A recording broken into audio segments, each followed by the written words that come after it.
My name is James Monroe Marshall. I am the son of Jesse and Catherine Shaw Marshall. I was born in Chambers County, Alabama on November 8, 1846. We moved to Upshur County, Texas in 1852. I was the sixth of 10 children. In 1864, I enlisted in the Confederate Army, Company D, 10th Texas Regiment, and served until the surrender. On October 12, 1870, I married Lavina Boyd. We had 9 children. Some of their descendants live here today. I was a member of the Masonic Order, the Knights of Honor, and the Missionary Baptist Church.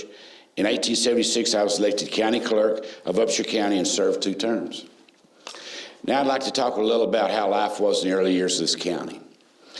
The early settlers seem to have wanted everything as inconvenient as possible. Most of them built their houses on a hill, and at the foot of the hill was a spring of pure sparkling water, so they had to climb the hill when they went after a bucket of water. They always built a cookhouse 30 or 40 yards from what the Negroes called the big house. When the food was cooked, they carried it into the big house. We cooked everything in ovens, pots, and skillets, and we had no cook stoves in those days. We had our horse and cow lots across the road from the house and our hog pen way down on the branch so we could water and fat for the fatted hogs. In those days, the woods were full of all kinds of game: deer, turkey, squirrels, quail, possums, foxes, razorblacks, wild hogs. We raised a little wheat each year, but not enough to supply the home. We would only have biscuits on Sunday morning. We had our meal ground at Hoover's Mill in Big Sandy Creek. We carried our wheat and corn in the mill in an ox cart. My 2 brothers and myself would generally go to the mill. We'd start early in the morning, arrive in the evening, and remain all night camping on the mill grounds. The next morning, our grinding would be ready, and we would start home, arriving that evening. My father had a remarkable yoke of steers, Bully and Jolly. My brother John trained them. When he wanted to yoke the oxen, he'd put the yoke on old Jolly and say to Bully, "Come under, Bully." And old Bully would come up and put his neck under the yoke. I was 11 years old when my father let me plow old Bully and Jolly. I plowed the big bull-tongue plow with a cutting coulter in front of it. I plowed up the cotton stalks, which are about as high as a man's head. Sometimes the big root would break and one of them would fly back and strike me on the shin, and I'd fall down with pain. I remember one hot August day when I was about 10 years old, in the 50s, we had an election in Gilmer. One candidate brought a barrel of whiskey and rolled it out under a tree just in front of where the Mecca Cafe now stands and knocked the head out of the barrel. He got some tin cups, invited everyone to come up and have a drink of whiskey and vote for him. Voters came up, and it wasn't long before many of them were down. In about 30 minutes, they were fighting clear across the square from where the Mecca is to the building now occupied by Quality Dry Goods. When the battle was over, there was no dead or dying left in the field, nothing but a little blood and hair left here and there on the sand. The occasion was a shame and a disgrace to the town. But from the viewpoint of a 10-year-old country boy, the battle was great. What about the schools in those days? Well, in the country, we had 1 month school in the summer between fodder pulling and cotton picking. We had punching seats, and we grew up mighty tired of sitting on those seats.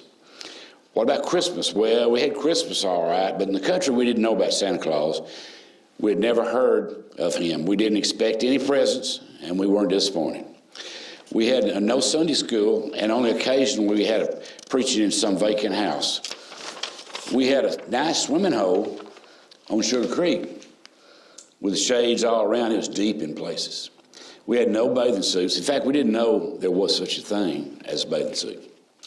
I should have told you sooner about the houses we lived in. The houses in the country were usually built of pine logs, hewed on both sides to have them look smooth, and cracks between the logs were either seeded with boards or daubed with clay.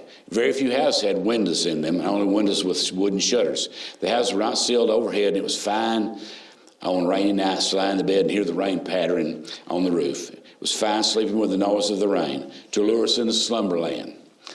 For lights, we had tallow candles molded at home. In those days, we didn't have much money, and we didn't need much because we raised everything at home except for sugar and coffee. We had our log rollings, house raisins, and corn shuckings, and on those occasions, we always had a jug of liquor handy to put pep into the worker system. Yes, we had our gins in those days. I'm speaking of cotton gins. My father had one some 300 or 400 yards from the house. The gin house and the press were big ones, and it took a lot of lumber and expense to erect them. The old press was great levers running skyward, covering a big territory. The capacity of the old horse gin was 2 bales a day and packed out. With the amount of cotton we raised now, it would take one of those old gins a little less than 40 years to gin it. Since 1910, I was a city alderman, tax assessor collector, water commissioner, and city secretary. January 1924, I was appointed deputy county treasurer and later elected to the same office, serving until 1932. I could tell many more of these interesting incidents that happened in those days, but I'm about talked out. If you'd like to know more, stop by the Historic Upshur Museum and purchase the Big Red History of Upshur County, 1846 to 1996 book. Thank you for listening.